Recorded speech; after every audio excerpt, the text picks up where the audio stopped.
Hi, welcome to our channel Devas food Bhoomis vlog. இன்றைக்கி என்னென்னா எல்லாருக்கும் பிரியமான பூரி மசாலா டிஃபன் ரெசிபி தான் பார்க்க போகிறோம்.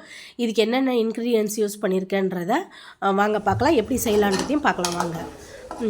இதுக்கு என்னென்னா நான் உருளைக்கிழங்கு எடுத்து 3 உருளைக்கிழங்கு எடுத்து விசில் போட்டு நான் 5-6 விசில் போட்டு எடுத்து வச்சுட்டேன்.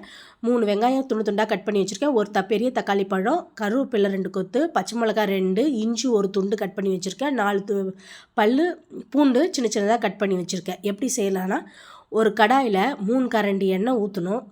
எண்ணெய் காஞ்சி முடித்தோடனே அதில் 1 ஸ்பூன் கடலப்பருப்பு ஆட் பண்ணணும். கடலப்பருப்பு ரொம்ப கருக விடாமல் கடலப்பருப்பு லைட்டாக சூடானவொடனே நம்ம 1 ஸ்பூன் கடுகு போட்டுக்கணும். கடுகு பொரிஞ்சோடனே துண்டாக கட் பண்ணி வச்சுருக்கேன் 4 பூண்டு பல் அதில் ஆட் பண்ண போகிறோம். அதோட இஞ்சி துண்டு, சின்ன இஞ்சி துண்டு தான், ரொம்ப இல்லை, கொஞ்சமாக இஞ்சி துண்டு. அதோட 2 கட் பண்ணி வச்சுருக்கேன் 2 பச்சை மிளகாவை சேர்த்துக்கணும். சேர்த்து முடித்தோடனே அதுக்கப்புறம் கட் பண்ணி வச்சுருக்கேன் 3 வெங்காயத்தையும் அதோடு சேர்த்து நல்லா போட்டு வதக்கி எடுக்கணும். வெங்காயம் எல்லாம் வதங்கினோடனே அதோட சேர்த்து கருவேப்பிலையும் சேர்த்து போட்டு வதக்கணும். வெங்காயம், கருவேப்பிலை, இஞ்சி பூண்டு, அப்புறம் கடலப்பருப்பு இதெல்லாம் நல்லா வதக்கிட்டே இருக்கும் போதே நம்ம என்ன பண்ண போகிறோம் அப்படின்னா, தேவையான அளவு கல்லுப்பு சேர்த்துக்க போகிறோம்.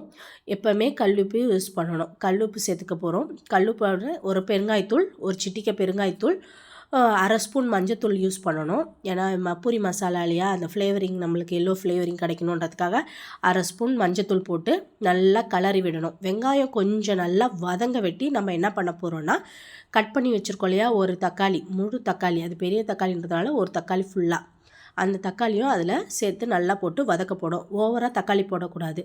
தக்காளி பழம் ஓவராக போட்டோம் என்னென்னா புளிக்கிற மாதிரி இருக்கும் மசாலா. அதனால் ஒரு தக்காளி பழம் போட்டால் போதும். நல்லா தக்காளி வெங்காயம் நல்லா வதங்கி முடித்த பிறகு நம்ம இந்த உருளைக்கிழங்கு வேக வச்சுருக்க உருளைக்கிழங்கை நல்லா தோல் உரிச்சிட்டு மேஷ் பண்ணி எடுத்து வச்சுருக்கேன். அதையும் அதோடு சேர்த்து நல்லா போட்டு ஒன்றா வதக்கி எடுக்கணும். எண்ணெயிலேயே அந்த வெங்காயம், தக்காளி, உருளைக்கிழங்கு எல்லாம் ஒன்றா சேர்த்து ஒரு 2 செகண்டு நல்லா வதக்கிக்கிட்டே இருந்தோன்னா அந்த எண்ணெயிலே வதங்கிடும். அதுக்கப்புறம் என்ன பண்ண போகிறோன்னா, ஒரு சொம்பு தண்ணி ஊற்றுறேன். நம்மளுக்கு எவ்வளோ தேவையோ எந்த தண்ணி ஊற்றி நல்லா கிளறி விடணும். ஏன்னா உருளைக்கிழங்கு போட்டோம் இல்லையா, போட்டதுனால நல்லா அது கட்டியாக இருக்கும். அதெல்லாம் நல்லா உடச்சி விட்டு நல்லா கிளறி விடணும். இல்லைன்னா உருளைக்கிழங்கு அங்கங்கே கெட்டியாக உருண்டையாக இருந்துடும். அந்த நம்ம தண்ணி ஊற்றின கையோடய நல்லா கிளறி விட்டோம் அப்படின்னா எல்லாம் உடஞ்சிட்டு அதை என்னென்னா நல்லா கொதிக்க விடணும். ஹை ஃப்ளேமில் வச்சு நல்லா கொதிக்க விடணும். நான் பேரலெலாம் என்ன பண்ணிட்டேன்னா, ஒரு கடாயில் நல்லா எண்ணெய் காய வச்சு ஒரு பக்கம் பூரியும் சுட்டு எடுத்துட்டேன். இந்த வேலையும் அதோடு சேர்த்து செஞ்சுட்டேன். நல்லா புசுன்னு பூரி வருது பார்த்திங்களா, செம்மையாக இருக்கும். நம்ம ஹோட்டலில் சாப்பிட்ற மாதிரியே, அந்த ஹோட்டலில் நல்லா கொடுத்தாங்களா, பிளேட்டில் எடுத்துகிட்டு வந்து கொடுப்பாங்களே, நல்லா புசு அந்த மாதிரியே வரும்.